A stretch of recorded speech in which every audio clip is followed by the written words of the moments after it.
Hello friends and welcome back to another video of pharma guide Hindi. तो आज की इस वीडियो में हम बात करने जा रहे हैं प्रिस्क्रिप्शन चैप्टर जो कि है pharmaceutics second D pharmacy second year का चैप्टर। इसमें हम पढ़ेंगे कि प्रिस्क्रिप्शन किसे बुलाया जाता है, प्रिस्क्रिप्शन की प्रॉपर डेफिनेशन कौन सी है, या फिर प्रिस्क्रिप्शन के ऐसे कौन कौन से पार्ट्स रहते हैं जिससे हम प्रिस्क्रिप्शन को आइडेंटिफाई कर सकते हैं, और साथ ही साथ प्रिस्क्रिप्शन के कौन से शॉर्ट ट्रिक्स है वो भी आज हम इस वीडियो में डिस्कस करने जा रहे हैं। तो वीडियो को सबसे पहले लाइक कीजिए, चैनल पे अगर नए हैं तो चैनल को सब्सक्राइब कर दीजिए। तो चलिए शुरू करते हैं। और साथ ही साथ आपको जो भी मटेरियल चाहिए डी फार्मेसी सेकंड ईयर या फिर फर्स्ट ईयर का, वो हम प्रोवाइड करेंगे अपने टेलीग्राम ग्रुप पे, तो उस पर ज़रूर ज्वाइन हो जाइएगा और इसकी नोट्स भी आपको चैप्टर होने के बाद उस पर मिल जाएंगी। तो चलिए शुरू करते हैं। तो प्रिस्क्रिप्शन क्या है? Define prescription and give the example of typical prescription. तो प्रिस्क्रिप्शन क्या है और उसका एग्जांपल क्या है? एग्जांपल के साथ हमें प्रिस्क्रिप्शन को क्या करना है, डिफाइन करना है। तो देखते definition. Prescription is an order written by physician. Physician जो भी ऑर्डर रिटन मतलब लिख के देता है, या फिर डेंटिस्ट और any other registered medical practitioner. देखिए, जो भी दवाखाना या फिर हॉस्पिटल या फिर क्लिनिक चलाते हैं, वो कोई भी डॉक्टर हो, डेंटिस्ट रहो, फिजिशियन रहो, या फिर any other register medical practitioner रहो, उनके तरफ से एक कागज़ पे जो भी उनकी तरफ से हैंड रिटन जो भी दिया जाता है, ऑर्डर दिया जाता है एक तरीके से फार्मासिस्ट को, उसे ही हम प्रिस्क्रिप्शन बुलाते हैं। तो प्रिस्क्रिप्शन क्या है? Prescription is an written order by the physician, dentist और any other registered medical practitioner to the pharmacist. किससे दिया जाता है? To the pharmacist. जो फार्मासिस्ट फार्मेसी पे डिस्पेंसिंग करने का काम करता है। क्या डिस्पेंस करता है? वो दवाइयाँ डिस्पेंस करता है। जो फार्मासिस्ट फार्मेसी पे दवाइयाँ डिस्पेंस करने का काम करता है, उस फार्मासिस्ट को फिजिशियन, डेंटिस्ट या फिर रजिस्टर्ड मेडिकल प्रैक्टिशनर की तरफ से एक रिटर्न ऑर्डर आता है। किसके लिए? To compound and dispense the specific medication for the patient. To compound मतलब इकट्ठा करना। तो देखिए, अभी जो है वो मॉडर्न हमारी टेक्निक चालू है। ये जो सिलेबस बेस्ड है वो पुराने टेक्निक पे है। तो पुराने टेक्निक पे क्या किया जाता था, जो फार्मेसी रहती थी उसमें ऐसे रॉ मटेरियल आता था। अगर पैरासीटामोल चाहिए हमें 500 mg और उसमें निमोसुटॉल चाहिए, निमोसुलाइड चाहिए, तो क्या किया जाता था, 500 mg पैरासीटामोल वहाँ पर गिना जाता था, वहाँ पर काउंट किया जाता था, वहाँ पर वेट किया जाता था, और उसके बाद निमोसुलाइड कितने क्वांटिटी में चाहिए वो भी वहाँ पर मेजर किया जाता था, उसकी क्वांटिटी चेक की जाती थी, और वहाँ पर जो भी वेइंग मशीन थी उस पे एयर का कोई भी इफेक्ट ना गिरे, इसका भी अच्छे से ध्यान जो है वो फार्मासिस्ट को रखना था। मतलब आज का फार्मासिस्ट और पुराना फार्मासिस्ट देखा जाए तो इनमें जो भी कंपैरिजन हो सकता है वो बहुत ही बड़ा ह्यूज यहाँ पर डिफरेंस ऑकर होता है। क्यों? अभी के फार्मासिस्ट को मॉडर्न नेम मतलब ब्रांड नेम बताकर जो है डॉक्टर प्रिस्क्रिप्शन पे लिख देते। वही फार्मासिस्ट क्या करता है, उनके जो ड्रॉवर रहता है वहाँ से निकाल के डिस्पेंस कर देता है। तो यह आज के फार्मासिस्ट की कहानी है। लेकिन जो पुराना ये सिलेबस बेस्ड है, उस टाइम के फार्मासिस्ट को पहले कंपाउंड करना था, मतलब इकट्ठा करना था और उसका वेइंग करना था, उसके बाद उसे एक अच्छे पैकेज में पैक करके देना था ताकि उसका डिग्रेडेशन या फिर एनी अदर प्रोसेस जो भी ऑकर होती है दवाइयों पे या फिर केमिकल कंपाउंड पे वो हो ना सके, उसका भी उसे अच्छे से ख्याल रखना था। To compound and dispense specific medication for the patient. For the patient मतलब जो जिस भी तरह का पेशेंट फिजिशियन के पास, डेंटिस्ट के पास या फिर any other registered medical practitioner के पास आता है, और वह जो रिटर्न ऑर्डर लिख के देता है फार्मासिस्ट को टू कंपाउंड एंड डिस्पेंसिंग, उसे ही हम प्रिस्क्रिप्शन बुलाते हैं। तो आपको आई होप आपको ये प्रिस्क्रिप्शन की डेफिनेशन अच्छे से, बहुत ही अच्छे से समझ में आई होगी। क्यों? क्योंकि हमने यहाँ पर बहुत ही अच्छे से या फिर सरल भाषा में जो है आपको पढ़ाने की कोशिश की है। तो चलिए शुरू करते, उसका एग्जाम्पल लेते। तो एग्जाम्पल देखिए, an example of typical prescription RX। तो देखिए, प्रिस्क्रिप्शन के ऊपर ही लिखा रहता है RX। RX क्या है? It is a symbol of God. RX क्या है? Symbol of God. मतलब एक गॉड को प्रे की जाती है, और उसी के तहत जो है हर आप देखेंगे कि अगर बड़ा ऑपरेशन हो रहा है तो वो पहले प्रे करते हैं गॉड से। तो उसी तरीके से जो डॉक्टर रहते हैं या फिर फार्मासिस्ट रहते हैं, वो एक एज अ एम्प्लॉय है किसके, गॉड के, उसे वो रिप्रेजेंट करता है। एग्जाम्पल देख लेते हैं। जनरल हॉस्पिटल, देखिए general hospital, date 18/1/2008, name Aryan Patil, age 35, sex male, address है 13 शुक्रवार पेट सातारा। तो देखिए जनरल हॉस्पिटल मतलब कहाँ का लोकेशन है, डेट कितनी है, यहाँ पर देखिए डेट मेंशन करना मोस्ट इम्पॉर्टेंट है। क्यों? क्योंकि अगर आप डेट नहीं लिखोगे तो वो जो फार्मासिस्ट है उसे कैसे पता चलेगा ये दवाई आज की है या फिर बहुत साल पुरानी है, या फिर वो बात न कंसिडर करके कुछ दवाइयाँ रहती है जिसमें प्रॉपर डेट मेंशन करना इम्पोर्टेंट रहता है, ताकि वो भी फार्मासिस्ट अपने रजिस्टर में वो नोट डाउन कर सके। तो इसीलिए डेट जो है इम्पोर्टेंट रहती है। साथ ही साथ जो नाम रहता है पेशेंट का, वो भी यहाँ पर इम्पोर्टेंट रोल प्ले करता है। क्यों? क्योंकि वो नाम, उसकी डेट, उसका जो एज है, उसके बाद मेल है फीमेल है या फिर एड्रेस है, वो इम्पोर्टेंट रहता है। कुछ दवाइयाँ रहती है, कुछ शेड्यूल की दवाइयाँ रहती है जिन्हें डिस्पेंस करना एक फार्मासिस्ट को वैसे डिस्पेंस नहीं कर सकता। उसके लिए एक प्रॉपर प्रिस्क्रिप्शन चाहिए, और प्रॉपर प्रिस्क्रिप्शन होने के बाद उस पर अच्छे से date mention, name of patient, उसके बाद age of patient, address of patient, ये मेंशन होना मोस्ट इम्पॉर्टेंट है। तो देखिए टिपिकल एग्जांपल है, नेम है आर्यन पाटिल करके एक पेशेंट है जो कि 18/1/2008 को जनरल हॉस्पिटल में एडमिट हो चुके हैं, जिनकी एज 35 ईयर है और मेल है वो, और एड्रेस है उनका 13 शुक्रवार पेट सातारा।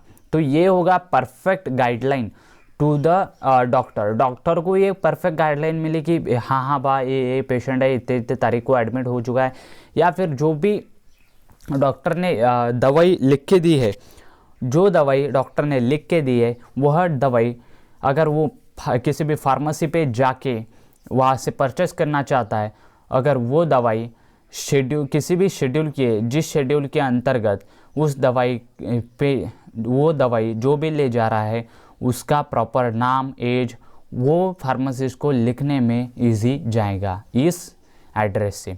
उसके बाद RX सुपरस्क्रिप्शन। तो सुपरस्क्रिप्शन देखिए, सुपरस्क्रिप्शन किसे कहा जाता है, जो भी हमें डिस्पेंस करना है और किस क्वांटिटी में डिस्पेंस करना है उसे सुपरस्क्रिप्शन, मतलब जो भी केमिकल कंपाउंड हम डिस्पेंस करना चाहते हैं उन्हें सुपरस्क्रिप्शन कहा जाता है। तो देखिए potassium bromide 8 gram, tincture of nux omega 8 ml, chloroform water QS 120 ml and फैट मिस्टूरा सब्सक्रिप्शन। तो देखिए यहाँ पर सुपरस्क्रिप्शन मतलब जो भी इंपॉर्टेंट यहाँ पर कौन सा है, पोटेशियम ब्रोमाइड 8 ग्राम लेना है। उसके बाद tincture of nux omega, inscription मतलब किसमें वो लेना है। उसके बाद सब्सक्रिप्शन एज अ सब्सटीट्यूट, मतलब उसकी जो भी क्वांटिटी है उसे इंक्रीज करने के लिए जो है यहाँ पर क्लोरोफॉर्म वाटर QS या फिर फ्लैट मिस्टूरा जो है ऐड किया जाता है। उसके बाद सिग्नेचर कॉकलियर मैग्नम टर इन डाई। तो देखिए सिग्ना मतलब एक प्रॉपर गाइडलाइन, कॉकलियर मैग्नम टर इन डाई। तो देखिए इसका मतलब जो है वो आगे चलकर हम देखेंगे। क्यों?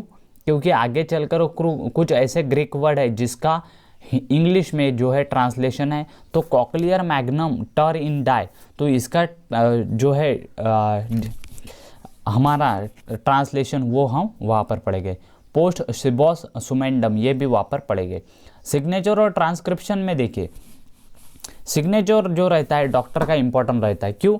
क्योंकि अगर इसी टाइप की अगर किसी भी इंसान ने जो भी है क्लिनिक में जाने के बाद डॉक्टर की जो भी प्रिस्क्रिप्शन रहती है वो ली और उसके ही हाथ से दवाइयाँ लिखी, लेकिन उसमें जो है डॉक्टर की साइन नहीं की उसने, तो वो फार्मासिस्ट समझ जाएगा कि ये दवाई डॉक्टर ने नहीं लिखी। क्यों? क्योंकि डॉक्टर की सिग्नेचर नहीं है, या फिर डॉक्टर की जो भी हैंड राइटिंग रहती है वो फार्मासिस्ट अच्छे से पहचानता है। तो इसीलिए सिग्नेचर ऑफ फार्मासिस्ट और वहाँ फार्मासिस्ट जो भी रहता है उसका रजिस्ट्रेशन नंबर जो है इम्पोर्टेंट रहता है।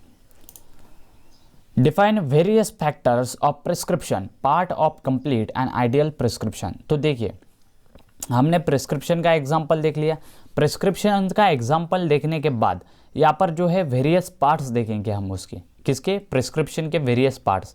जैसे हमने पहला पार्ट देखा था डेट किस तारीख को पेशेंट एडमिट हुआ, उसके बाद name, age, sex and address of patient वो भी देखा था। सुपरस्क्रिप्शन क्या है, इंस्क्रिप्शन क्या है, सब्सक्रिप्शन, सिग्नेचर और transcription, signature, address and registration number of prescriber. तो यह जो पूरी डिटेल है वो वहाँ पर जो है हम कम समझा सके, लेकिन अभी जो है हम पूरा ही आपको यहाँ पर समझाएंगे। तो सबसे पहले बात करते हैं date must be written by the prescriber at the same time when it is written. तो देखिए date must be written by prescriber. Prescriber मतलब वो डॉक्टर रह सकता है, फिजिशियन रह सकता है, डेंटिस्ट रह सकता है, या फिर एनी अदर मेडिकल प्रैक्टिशनर यहाँ पर जो है वो रह सकता है। लेकिन जो डेट रहनी चाहिए वो सेम रहनी चाहिए जब वो दवाइयाँ लिखता है तब की। उसके बाद date helps the pharmacist to find out the late purchase of drug. तो देखिए डेट क्या कर सकती है, फार्मासिस्ट को एक आइडिया प्रोवाइड कर सकती है। फार्मासिस्ट को पता रहता है कौन सी दवाइयों का कितना कोर्स रहता है, कितने दिन का कोर्स रहता है, उस दवाइयों को इतने दिन लेने के बाद वो पेशेंट की जो रिकवरी है वो अच्छे से हो सके। लेकिन कुछ क्या करते हैं, वो दवाइयाँ लेने के बाद कभी कभी छोड़ देते। तो इसीलिए जो है दवाइयों को लेना मोस्ट इम्पॉर्टेंट यहाँ पर रह सकता है। तो इसी के लिए जो है फार्मासिस्ट को एक आइडिया मिल जाता है। उसके बाद it is legal required to avoid the misuse of prescription for an indefinite period. तो देखिए लीगली रिक्वायर्ड है, लीगली रिक्वायर्ड मैंने आपको पहले ही बताया कुछ ऐसे ड्रग्स रहते हैं जिन्हें फार्मासिस्ट को वैसे डिस्पेंस करना पॉसिबल ही नहीं है। उसे चाहिए एक अच्छी सी प्रिस्क्रिप्शन जो कि एक प्रॉपर प्रिस्क्राइबर ने या फिर रजिस्टर मेडिकल प्रैक्टिशनर ने या फिर डेंटिस्ट ने जो है वो लिखने को होना, उसमें उसके साइन होना, डेट होना। तो यह जो है इम्पोर्टेंट रहता है। तो डेट में हमने देखा date must be written by the prescriber at the same time when it is written. उसके बाद date helps the pharmacist to find out the late purchase of drug. उसके बाद it is legally required to avoid the misuse of prescription for an indefinite period. उसके बाद name, age, sex and address of patient. ये क्यों important रहता है तो वो हम जानेंगे। This must be written on the prescription. यह जो है सब चीज़ा मतलब name, age, sex and address of patient यह प्रिस्क्रिप्शन में होना ही होना ज़रूरी है।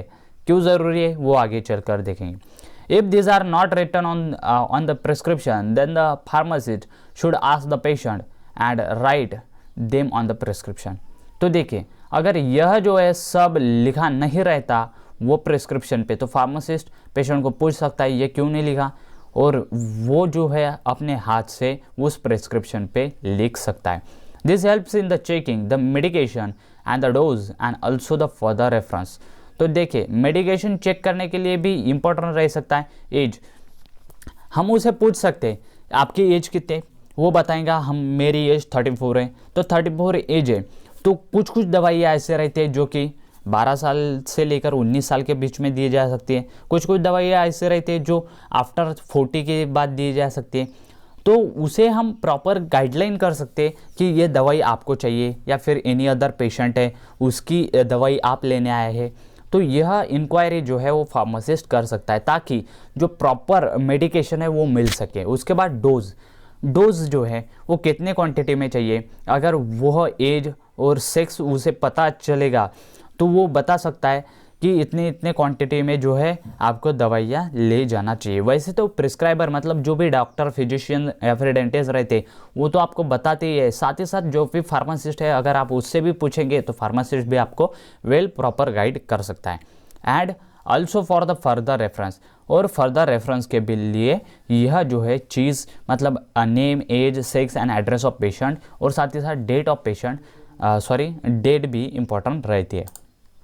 सुपरस्क्रिप्शन और इनस्क्रिप्शन क्या रहता है वो देखेंगे। तो superscription it is the superscription is represented by Rx से सुपरस्क्रिप्शन को रिप्रेजेंट किया जाता है which is written at the beginning of prescription, जो भी प्रिस्क्रिप्शन के बिगिनिंग मतलब स्टार्टिंग में लिखा जाता है।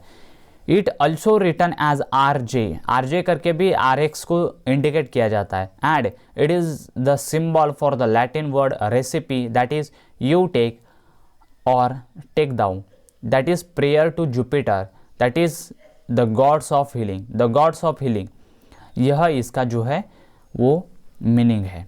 उसके बाद superscription direct the pharmacist to compound the ingredient in a stated dosage. तो सुपरस्क्रिप्शन क्या करता है, फार्मासिस्ट को गाइड करता है मतलब उसे एक क्या करता है, ऑर्डर देता है ताकि वो जो भी दवाई या फिर डोसेज फॉर्म दिए गए हैं उन इंग्रेडिएंट को कंपाउंड करके वो डिस्पेंस कर सके। उसके बाद इंस्क्रिप्शन क्या है, inscription is the main part of prescription का मोस्ट इंपॉर्टेंट पार्ट कौन सा है, inscription. It also called as body of prescription. तो बॉडी ऑफ प्रिस्क्रिप्शन किसे कहा जाता है, इंस्क्रिप्शन को बॉडी ऑफ प्रिस्क्रिप्शन कहा जाता है। ये आपको ध्यान में रखना ही रखना है। क्यों, क्योंकि अगर आपकी MCQ उस टाइप एग्जामिनेशन हो गई तो वहाँ पर जो है आपको पूछा जाएगा which is called as body of prescription, या फिर inscription is also called as dash body of prescription। तो यह आपको इम्पॉर्टेंट ध्यान में रखना है कि इंस्क्रिप्शन को बॉडी ऑफ प्रिस्क्रिप्शन कहा जाता है और मेन पार्ट ऑफ प्रिस्क्रिप्शन है। It contains the name and quantities of prescribe ingredient. तो देखिए प्रिस्क्राइब इंग्रेडिएंट मतलब जो भी केमिकल हमें फिजिशियन ने, डेंटिस्ट ने या फिर डॉक्टर ने रेफर किया है उसकी क्वांटिटी कितनी रहनी चाहिए और नेम कौन कौन से, वो इस इंस्क्रिप्शन से हमें पता चलते। Each ingredient is written in the separate line and last item is generally vehicle. तो देखिए इंग्रेडिएंट जो रहते हैं वो सेपरेट लाइन पे लिखे जाते। क्यों, क्योंकि वो कंपाउंड या करने में वहाँ पर ईजी जा सके। अगर हमने देखा पोटेशियम ब्रोमाइड था और उसके बाद जो है वाटर था, वो अलग अलग क्यों लिखे, क्योंकि अगर एक ही लिखेंगे तो वो कंफ्यूज हो जाएगा फार्मासिस्ट, ताकि वो अच्छे से डिस्पेंस कर सके। इसीलिए जो है अलग अलग सेपरेट लाइन पे लिखे जाते हैं और जो लास्ट वाला लिखा जाता है वो व्हीकल रहता है, जिसमें कि हम उस इंग्रेडिएंट को, जो भी केमिकली एक्टिव इंग्रेडिएंट है उसे डाल के ले सके और वो कोई भी वहाँ पर रोल जो है वो प्ले नहीं करता। सिर्फ वह क्या करता है कि जो भी एक्टिव केमिकल रहता है उसे ट्रांसपोर्ट करने का काम करता है। उसके बाद इन कॉम्प्लेक्स प्रिस्क्रिप्शन, जो कॉम्प्लेक्स प्रिस्क्रिप्शन रहता है तो उसमें इंस्क्रिप्शन डिवाइड होता है कि किसमें, 3 पार्ट्स में, जैसे कि बेस और एक्टिव मेडिकामेंट। देखिए पहला जो रहता है एक्टिव मेडिकामेंट रहता है कौन सा, जो भी एक्टिवली रोल प्ले करता है। उसके बाद एडजुवेंट एंड एडिटिव और उसके बाद द व्हीकल। सब्सक्रिप्शन अगले वीडियो में देखेंगे। Thank you for watching the video till and.